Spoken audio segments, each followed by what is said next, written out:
Hey, you're on the Bible Forum. I'm Warren Sprouse. We're here for the next couple of hours for you guys.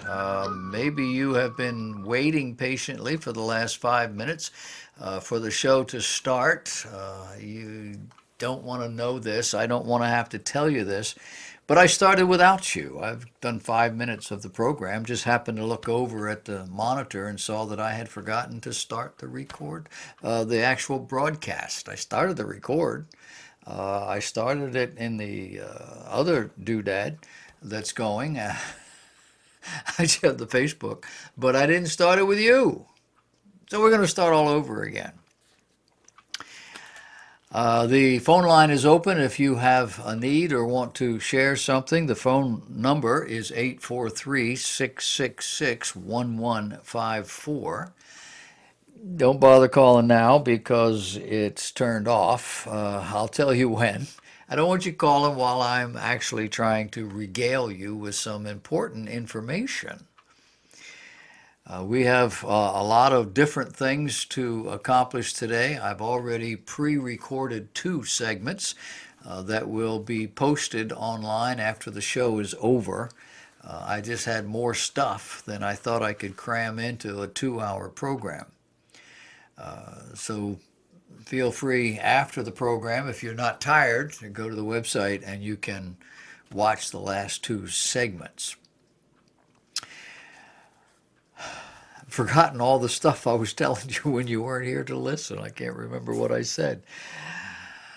Anyway, I'm glad you're here. And I'm glad the folks in Wilmington, North Carolina are climbing out from under the mess down there. The folks in Georgetown, South Carolina are getting all of your water coming down this way from the southern tier of North Carolina. They're happy to have it. Not really. And it'll all be over in a very short period of time. We'll get back to normal. I'm glad that you were able to weather that storm. We've got some folks lined up in our chat room. I haven't read the article, the things that they've said. I can see that there's a bunch of stuff. Maybe you'd like to be involved over there. You can go to the website, thebibleforum.net. You can click the link for the video and you'll figure out where that is. There's also a separate link just for the chat room. If you don't find it, it doesn't pop up.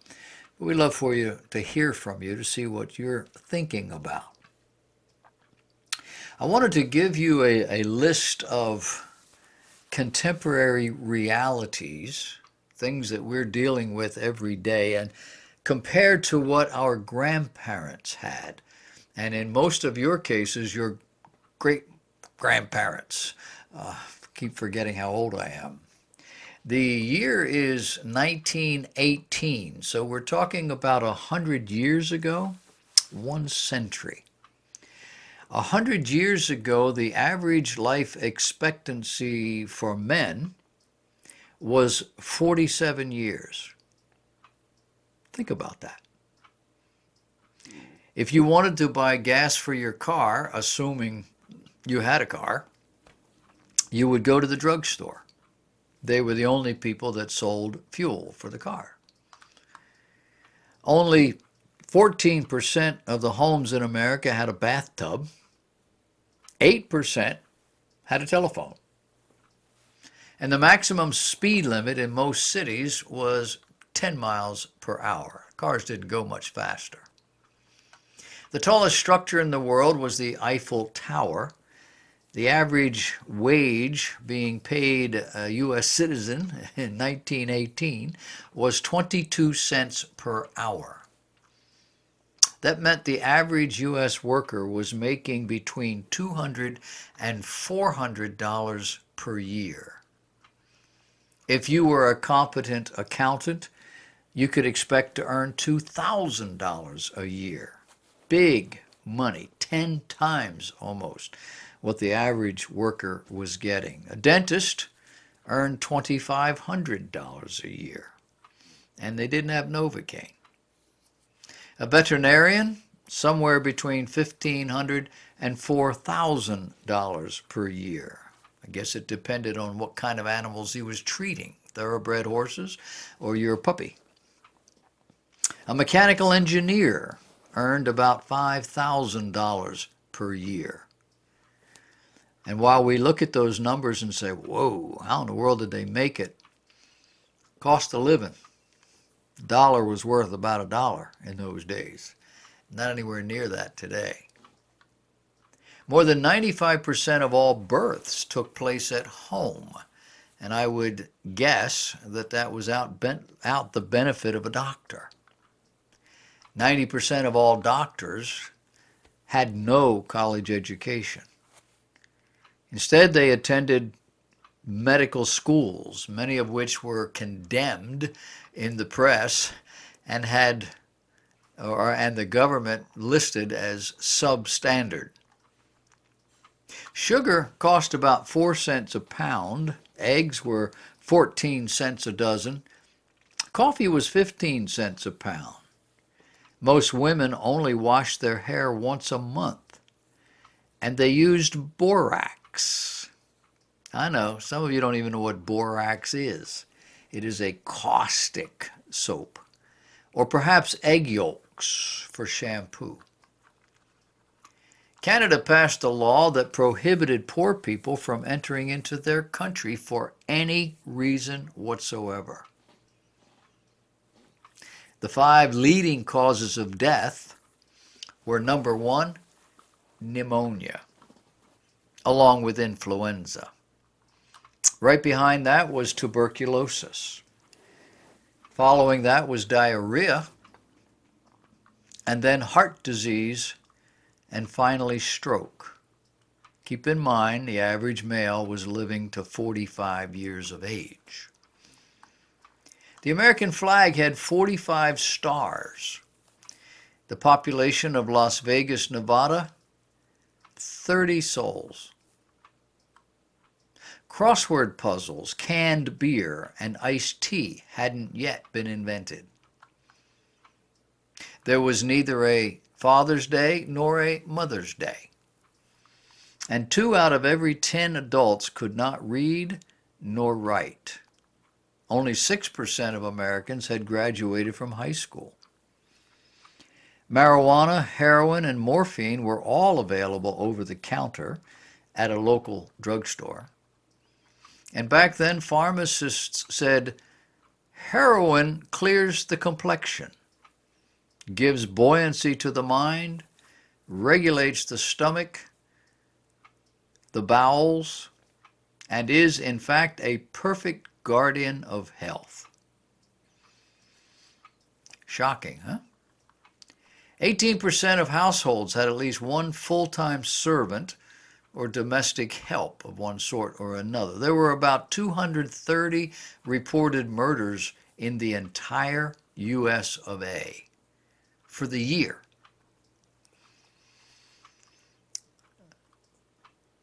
This message was typed once by the original sender, and after that it is copied and pasted and sent around the world in a matter of seconds. It's impossible to imagine what it may be like in another 100 years. We have come a long way. But keep in mind, in 100 years, given the trends manifesting in our young people, there may be no life as we know it in the U.S. of A. There would be no one to do the manual jobs, no one to take out the garbage, no one who knows or cares about the lessons of history. And you know what happens when you pay no attention to the lessons of history. They repeat themselves. There may be no one who understands or cares about borders.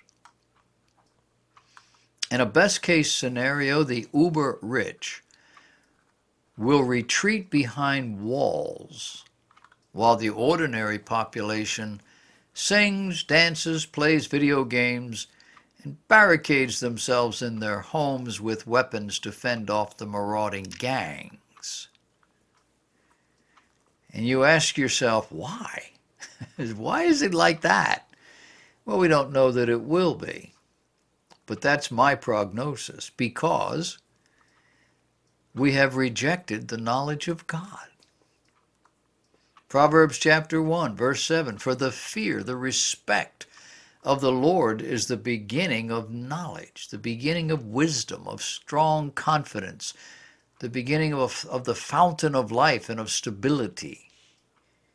But fools, the kinds of fools who are perverse, morally silly, despise wisdom and instruction. Can you see that around where you are? The Old Testament prophet Hosea in chapter 4, verse 6 said, my people are destroyed for lack of knowledge. Because thou hast rejected knowledge, God says, I will also reject thee. Have you ever met a fool? You know, in the Bible, there are 4 kinds of fool, 4 types of fools. There is the fool who is insensitive, both spiritually and socially. He or she is devoid of the knowledge of good. He or she is a moral, social misfit. In the Old Testament, King Saul was characterized in 1 Samuel 13:13 as this sort of fool.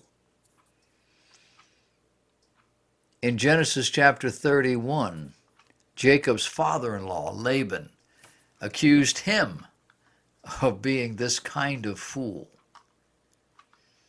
This fool is found mostly in Ecclesiastes.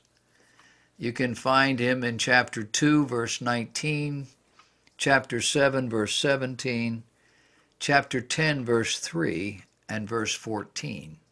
Oh, and he's also in Jeremiah chapter 4, verse 22, and chapter 5, verse 21. There is a second type of fool in the Bible, one who is disgraceful, who is unreasonable, who is impiously wicked. In 1 Samuel chapter 25, we meet Nabal.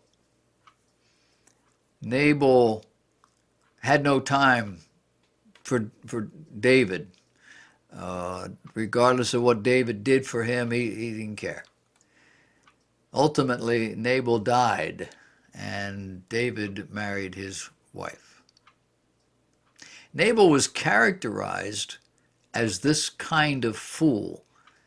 In fact, the word Nabal is the word for this kind of fool. So it was not his name, it was an epithet, or a nickname. It was something they put upon him. He was named this because of the kind of fool that he was. The word actually means fool or foolish. It occurs in 1 Samuel 25, not only in verse 3, but in verse 16. And again in Psalm 14, verse 1, Psalm 53, verse 1, Proverbs 17, verse 7, and Proverbs 28, verse 26. Then there's a third kind of fool, the one who is simply immature. This fool makes wrong choices. This fool is dull of hearing, of understanding. But they are far from mentally deficient. This is a person who lives a way of life that leads to destruction. A person who hates knowledge. One who can't concentrate on that which is right and grieves his or her mother. Proverbs 10:1. Whom he or she despises. Proverbs 15:20. And finally, there is the morally perverse fool, a condition which is obvious as soon as they open their mouth. Proverbs 17:28, Proverbs 10:14. Verse 28 says, even a fool, when he holdeth his peace, is counted wise. And he that shutteth his lips is esteemed a man of understanding. Proverbs 10:4, wise men lay up knowledge, but the mouth of the foolish is near destruction. These people have no balance in their relationships. They despise godly wisdom. They are impatient with disciplines. They are licentious, meaning they have no regard for rules or for standards. Proverbs 7:22. They have no boundaries in their speech. Proverbs 10:8. They are proud and they are haughty. Proverbs 12:15 and 16. They mock sin. Proverbs 14:9. And there's no hope for them. Proverbs 27:22. Now, this verse is just a little vague because we really don't understand the context. In this verse, we read of braying someone. To bray someone is to pound them. The proverb references a mortar, as the place where they would be pounded. Speaking of that hollow place among the wheat, we talk about the mortar and the pestle, placing something in the mortar, then pounding it and grinding it with the pestle to reduce it. It's the same imagery for this fool. This is what we can expect in 100 years. A world of fools, if things don't change morally, if the Lord does not come beforehand. Because this, sadly, is the way of the world in 2018. There are exceptions, you and me. Other than that, I'm not too sure. Now, there's a bunch of people, but they're not the majority. We've come a long way, baby, and it's all in the wrong direction, morally, socially, spiritually speaking. How about you?